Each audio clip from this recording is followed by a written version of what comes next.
Chris, when you kind of are approaching these preseason games, how much of it for you is trying to experiment and learn new things versus like, I know we have to get these guys set in our.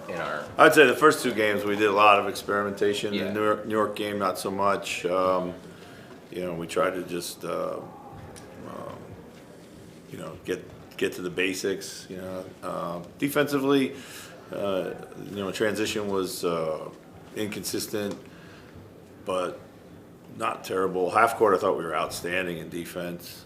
Got to be better on the glass. Some of the old bugaboos, if you will. Offensively, we really struggled to find a rhythm and get other guys consistently involved, and that was highlighted today by our concepts in film and on the floor. But we know what that looks like, so we feel confident we can get back to that. So. It seemed like offensively there was a little more intention to push. Yes, in that. That's been good. Yes. Yeah. Is there a certain amount of kind of grace you give them, or do you expect more turnovers to come in that regard, or like how do you kind of like process? I mean, that listen, to start the second half, those turnovers in transition were unacceptable. Yeah. Largely. I mean, they were just plays you just shouldn't make in all forms and fashions. So, but you're gonna be. You're gonna if you play fast, you're gonna turn it over a few times in transition. We've talked about this before. Not every turnover is the same. I mean, some turnovers I treat them as 50% shots. If I'm trying to hit ahead in transition and it just goes off the guy's hands and it goes out of bounds, it's a turnover. But if I complete that play, it's probably a layup. So so those are the type of turnovers you can live with.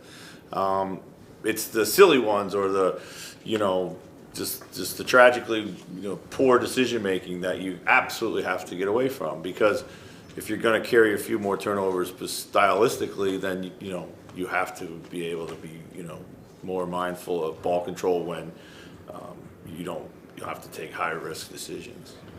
We saw Ant was operating kind of out of the mid-range. Post-ups have become more of a part of his preseason so far. Is that more experimentation or what we can expect to see when the regular season goes up? I think, first of all, he's had a great summer putting the work in. He's really been trying to work on that part of his game, particularly in the post. Like, honestly, we haven't really put anything in to get him clean looks down there. He's just trying to find those in the flow of the offense. Sometimes it's good, sometimes we're unsure what to do around him. So we got to clean all that up. It will definitely be a part of what we want to do this year, as an accent, not the main thing. Of course, but we feel like it's a good way to take advantage of him, and he's done a good job of kind of adding that to his game.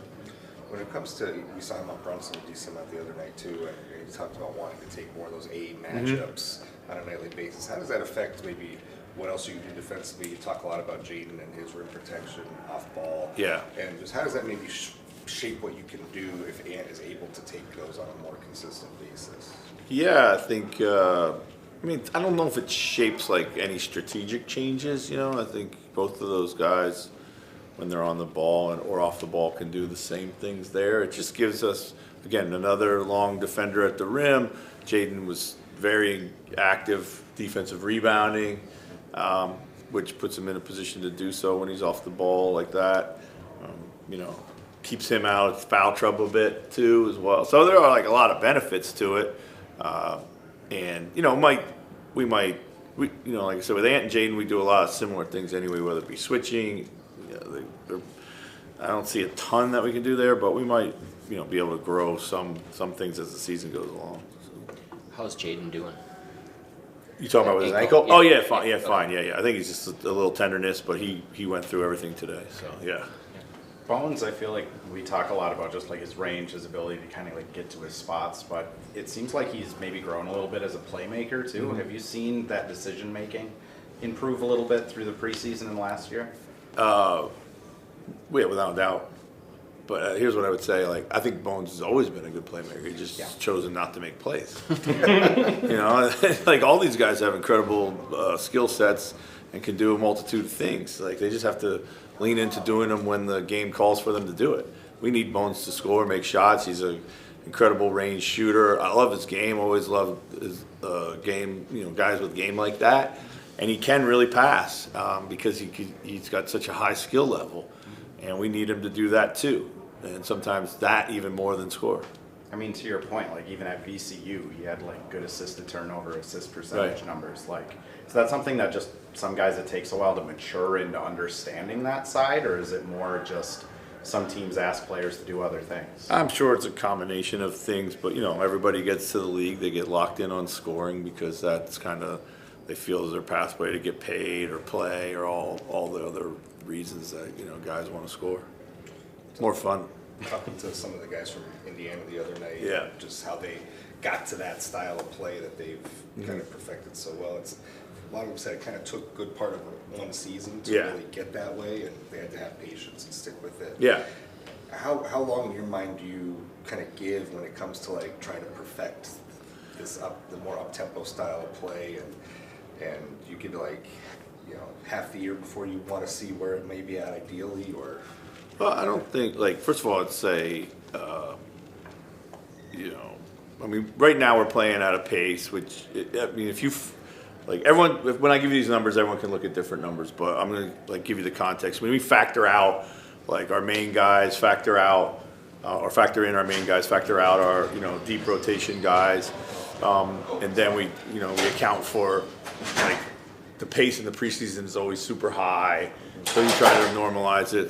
We're probably playing at around middle of the pack with 15th right now, okay? Which is up a good 10 spots from where we played at last year. So for me, that's great growth. We've got to maintain it. I'm sure there'll be some correction to that, when the regular season starts. But hopefully, we can continue to build on pushing that.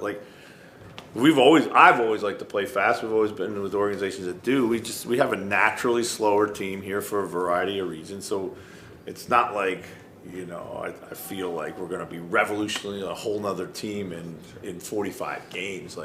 But we're trying to be better on the margins, and this is one of the places we can be better. And so far, we've done a good job there. And we're playing at the third highest pace in the first half when our primary players are playing. So, they've got the message. So. Chris, is there a target that you want, 15th, 10th, or is it kind of just Yeah, top 5 across the board. Yeah, okay. Yeah, fantastic.